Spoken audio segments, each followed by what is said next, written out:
오늘 우리에게 주신 하나님의 말씀은 신약성경 사도행전 22장 24절부터 29절까지의 말씀입니다.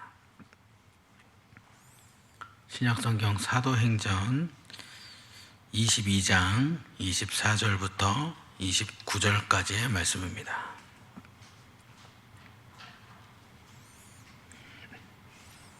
사도행전 22장 24절부터 29절까지의 말씀, 우리 하나님의 말씀을 한 목소리로 같이 보도록 하겠습니다.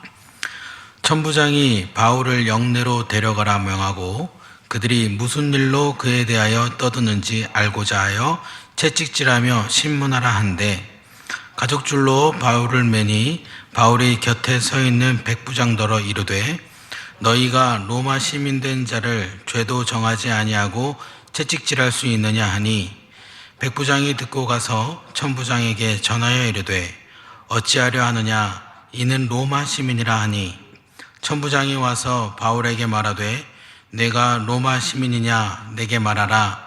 이르되 그러하다. 천부장이 대답하되, 나는 돈을 많이 들여 이 시민권을 얻었노라.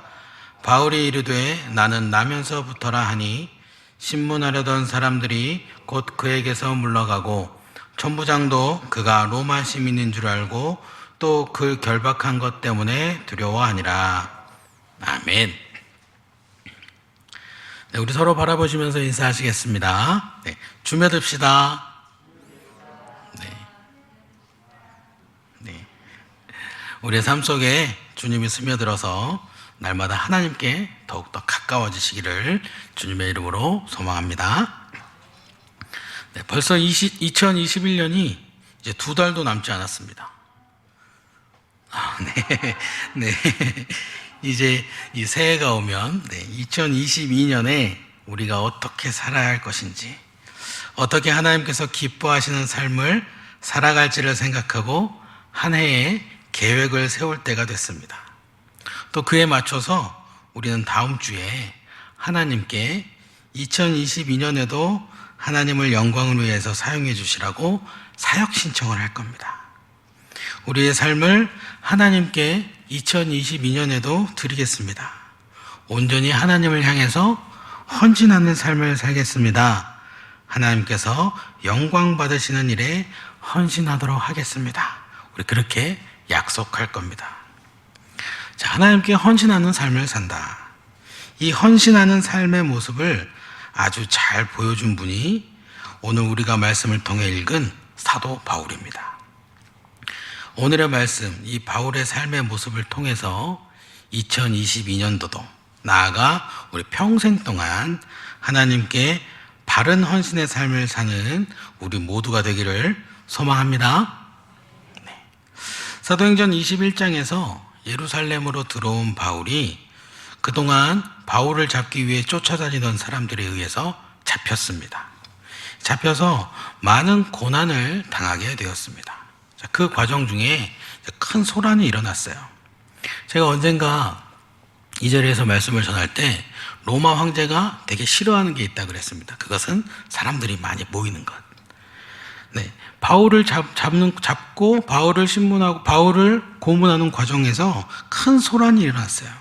그래서 그 소란 때문에 천부장이 출동했습니다. 그래서 바울은 천부장 앞에서 재판을 받게 되었습니다. 사도행전 22장 말씀, 오늘 우리가 읽은 말씀이 있는 이 사도행전 22장 말씀은 이런 상황에서 바울이 자기에 대해 변론하는 그런 부분입니다. 어떻게 보면 되게 흔한 재판의 모습이에요.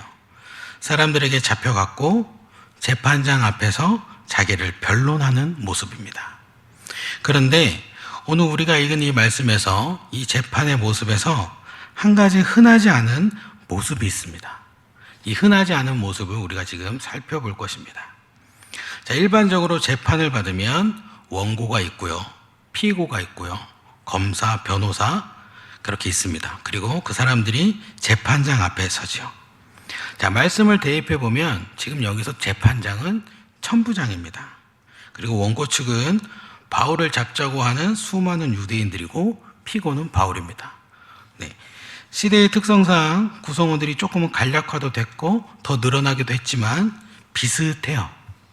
그런데 이 재판의 내용을 살펴보면 지금 이게 재판하는구나, 이거는 되게 비슷한데 이 재판하는 내용을 살펴보면 눈에 띄게 다른 모습이 있습니다. 자, 보통 원고 측 검사는 재판장에게 피고의 잘못을 막 고발합니다. 그러면 피고는 그 고발에 대해서 자기를 변호하죠. 보통 뭐라고 변호합니까? 난 안 그랬습니다. 저는 깨끗한 사람입니다. 억울합니다. 오해입니다. 그리고 가장 큰 유행어가 있죠. 법정 유행어 있죠. 기억이 나지 않습니다. 이런 식의 변호를 합니다. 자, 원고 측인 유대인들이 바울을 고발했어요. 자, 여기까지는 똑같아요. 자, 그러면 이제 바울, 이 피고인인 바울이 무엇을 해야 됩니까? 자기를 변호해야 돼요. 저는 안 그랬어요. 오해입니다. 억울합니다. 기억이 나지 않습니다. 바울이 지금 그 이야기를 해야 됩니다. 그런데 바울은 유대인들이 고발한 내용에 대해서 자기를 위해서는 한마디도 하고 있지 않습니다. 바울이 22장 전체에 걸쳐서 한 이야기는 딱 하나인데요. 그게 뭐냐면 예수 그리스도입니다. 지금 바울이 잡혀서 자기 얘기를 해야 되는데 자기 얘기는 한마디도 안 하고 예수 그리스도를 얘기하고 있습니다.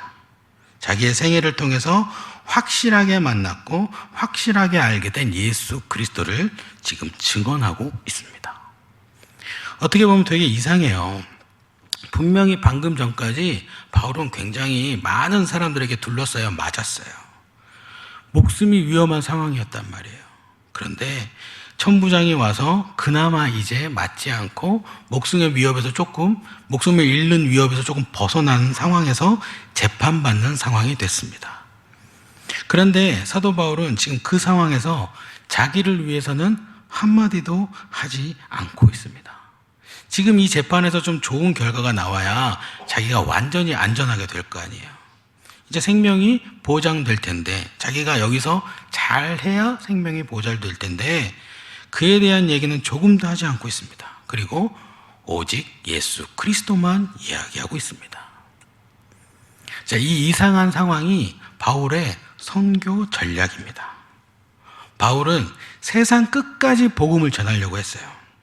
자, 그 작전 중에 하나가 뭐냐면 고위층을 전도하는 겁니다. 윗사람을 전도하면 자연스럽게 그 집의 종들까지 복음을 접하게 된다. 그 사실을 파악한 사도 바울의 작전이 이 고위층을 전도하면 되겠구나 였습니다. 그래서 그 고위층의 마지막이 누구겠어요? 로마 황제입니다. 이 로마 황제가 복음을 접하면 로마가 변하게 된다. 로마가 변하게 되면 로마의 속국인 다른 나라들도 변하게 된다. 로마 황제를 섬기고 있는 신하들도 싹 변할 것이다. 많은 자들이 복음을 접하기 쉽게 될 거다. 바울이 그렇게 생각을 했어요. 자, 그래서 바울이 생각한 바울 같은 그냥 일반 유대인들이 로마의 고위층을 만나는 가장 좋은 방법, 그 고위층을 만나서 이야기를 많이 할 수 있는 좋은 방법, 효율적인 방법이 무엇인가 생각해 봤더니 바로 이 재판이었던 겁니다. 재판을 받게 되면 당연히 재판장으로 천부장이 오고 고위 사람들이 오잖아요. 그러니까 그 사람들을 다 바로 만날 수 있게 되고 자기를 변론할 때 자기는 뭐만 말하면 돼요? 예수님만 말하면 되니까. 복음만 말하면 되니까 이게 바울의 선교 전략이었습니다. 그래서 바울은 지금 재판 받으면서 오직 예수 그리스도만을, 복음만을 전하고 있는 겁니다. 바울에게는 이 재판에서 자기가 무죄 판결을 받는 게 중요하지 않았습니다.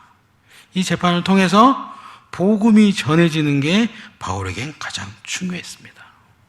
내가 홀가분해지고 내가 안전해지는 것보다 지금 이 자리에 있는 사람들이 예수 그리스도의 복음을 받아 그 복음을 받아들이는 것, 그래서 구원받는 자가 되는 것, 그게 바울에게는 가장 중요한 것이었습니다.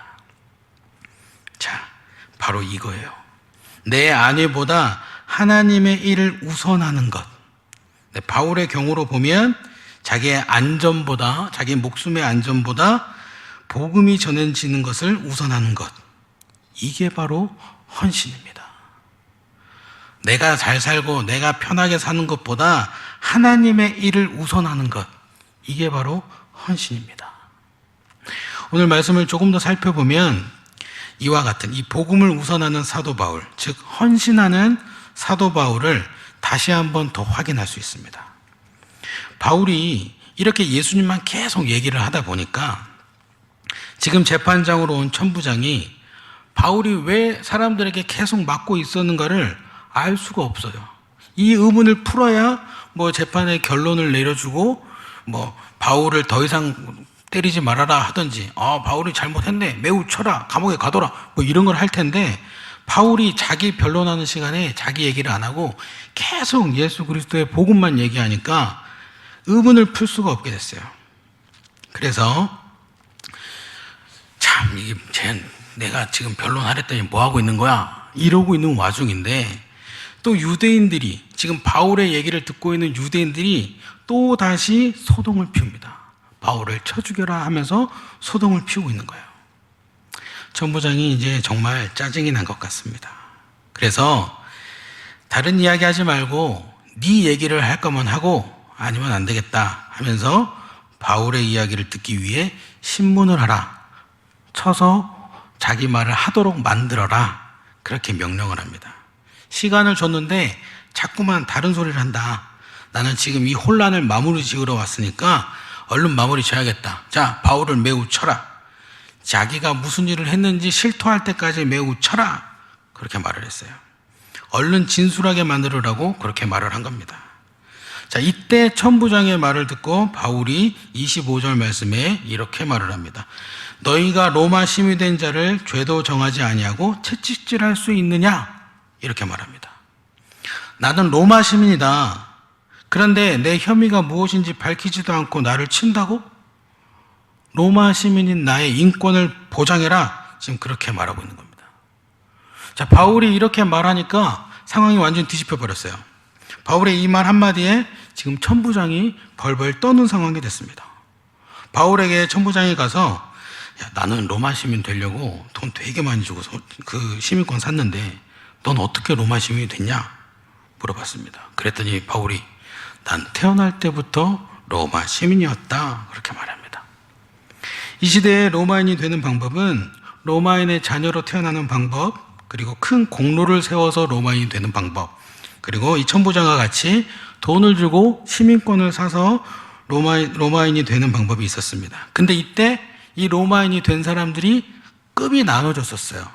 그 중에 이렇게 돈 주고 로마인이 된 사람들, 이 사람들이 가장 조금 대접을 못 받는 사람이었습니다. 로마인이긴 한데 그래도 다른 로마인들에 비해서 조금 아랫사람? 그런 취급을 받았습니다. 그러니까 이미 바울은 태생부터 천부장이 임의적으로는 어떻게 해보지 못할 위치에 있는 사람이었던 거예요. 그런데 그것도 모르고 바울을 재판한다고 하다가 말을 안 한다고 귀찮다고 매우 쳐라. 그렇게 잘못된 판결을 내려버린 겁니다. 바울은 인권을 보장해줘야만 하는 로마 시민이었는데, 그것도 태생부터 로마 시민이었는데 이렇게 잘못된 판결을 내려버렸어요. 이 시대에 로마 시민을 정식 재판도 하지 않고 결박하고 그 후에 매질해서 신문을 하려고 하는 건 국법을 어기는 행위였습니다. 그러니까 지금 천부장이 자기가 조금 바울이 하는 얘기를 못 기다리고 매우 초라한 것은 지금 국법을 어긴 행위가 돼서 윗선에 들어가게 된다면 지금 천부장은 큰일 나는 상황입니다. 그래서 천부장이 지금 두려워하고 있는 겁니다. 이게 오늘 우리가 읽은 말씀이 있는 지금 사도행전 22장 말씀의 요약입니다. 자, 그런데 우리가 여기서 하나 생각해 볼 게 있어요. 그게 뭐냐면 바울은 그러면 왜 처음부터 자기가 로마 시민이다라고 말을 하지 않았을까요? 21장에 실컷 맞을 때 나 로마 시민이다 그만 때려 했으면 유대인들이 계속 바울을 때리고 있었단 말이에요. 근데 바울이 나 로마 시민이다 그만 쳐라. 그러면 유대인들이 어떻게 때리겠습니까? 로마인인데. 근데 그때는 계속 맞았어요. 잡혀갈 때 나 로마 시민인데 왜 잡아갑니까? 이랬으면 상황이 그냥 끝났을 거예요. 왜 바울은 실컷 다 맞고 실컷 욕도 다 먹고 그리고 질질 끌려가가지고 재판을 당하고 그리고 나서야 나는 로마 시민이다 그 말을 했을까요? 진작에 나는 로마 시민이다 말했으면 다 끝날 일인데 계속 다 맞았습니다. 욕도 다 먹었습니다. 자, 유대교 성전 안에는 법이 있었습니다. 가장 우선되는 법은 잘 알고 계시는 율법이고요. 유대인들의 다른 작은 상황들을 해결하기 위해서 조금 하급법이 있었는데 그것을 미슈나라고 합니다. 우리나라로 치면 헌법, 미법, 사법 이런 게 이제 율법이고요. 조례나 규칙 등이 미슈나 그런 겁니다. 자, 이 미슈나라는 법에 이런 구절이 있습니다. 너의 형제가 채찍으로 맞는 동안에는 너에게 악인이나 맞고 나면 그는 너의 형제이니라. 자, 벌을 다 받고 나면 다시 형제로 인정해 준다라는 내용이에요. 이 사람이 잘못을 해서 악인이어서 이제 유대인들 중에서 퇴출을 당할 사람인데도 그 사람이 형벌을 다 받고 나면 다시 그 죄를 다 사해주고 형제로 받아준다. 그런 내용입니다. 자, 바울이 유대인들에게 잡혀가고 얻어맞고 했던 건 하나의 이유 때문에 맞았어요. 그게 뭐냐? 예수 그리스도를 믿고 예수 그리스도를 전했기 때문에 맞았어요. 왜냐하면 유대인들은 특히 유대교를 믿는 유대인들의 생각에는 예수님을 믿는 사람들, 예수 그리스도를 믿는 사람들은 유대교를 배신한 사람이었습니다. 자, 유대교를 배신했다. 그런 사람은 하나님을 배신했다 평가가 되는 거예요. 그렇기 때문에 이 유대인들이 지금 하나님을 배신한 바울을 경고하고 때려서라도 고쳐야 되는 사람이에요. 만약에 끝까지 행동을 바꾸지 않으면 바울을 죽여야 하는, 지금 바울은 그런 사람으로 평가를 받고 있는 겁니다. 자, 강경한 유대교인들은 같은 유대인들이 하나님을 배신하면 유대인 모두가 벌을 받게 된다 이렇게 생각을 하고 있었어요. 그래서 배신자는 죽여서라도 제거해야 된다 이렇게 생각을 했단 말이죠. 바울은 예수님을 따랐기 때문에 복음을 전했기 때문에 딱 죽여서라도 제거해야 하는 인물, 그런 취급을 받았습니다. 자, 이때 이 그리스도인뿐 아니라 이 바울 같은 그리스도인뿐 아니라 유대 사회에는 로마 종교를 따르는 사람도 있었어요. 로마 황제를 섬기는 사람들도 있었어요. 이들 역시 강경한 유대인들이 봤을 때는 유대교를 배교한 사람이에요. 그래서 유대인들 중 이 강경한 입장을 가진 사람들이 그 사람을 찾아갔습니다. 로마 황제를 섬기는 사람을 찾아갔어요. 그래서 바울을 죽이려고 한 것처럼 이 사람들을 찾아가서 정신 차리라고 경고하고 때리려고 합니다. 그리고 때립니다. 그런데 끝까지 말을 듣지 않으면 죽이려고 합니다. 자, 이때 이 로마 황제를 섬기는 사람들, 그 사람들이 나는 이제 유대인 안 할래. 나 너희랑 상관없는 사람으로 살게. 나 그냥 로마 시민 아직 그 사지는 못했을지라도 유대인은 안 할게. 그렇게 말을 하면 다 놔둬요. 나 유대인 안 할게 이 한마디로 그냥 남이 됩니다. 그래서 실컷 때리고 경고하고 하러 간 사람들도 그냥 그 자리에서 돌아옵니다. 남인데 왜 때리겠어요?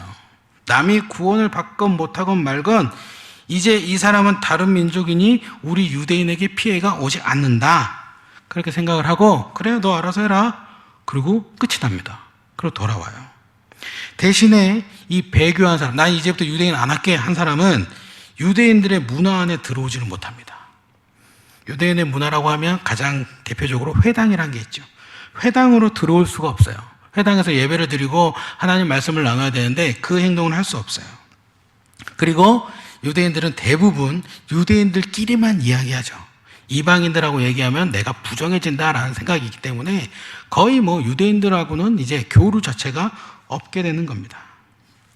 자, 그런데 바울의 선교 전략 중에 유대인들을 향한 선교 전략은 바울이 유대인들에게 복음을 전하는 방법은 회당에 서서 복음을 전하는 것이었어요. 이 유대인들에게 한 명 한 명 정하는 것도 좋지만 회당이라는 데 딱 들어가서 그럼 예배드리러 사람들이 많이 왔잖아요.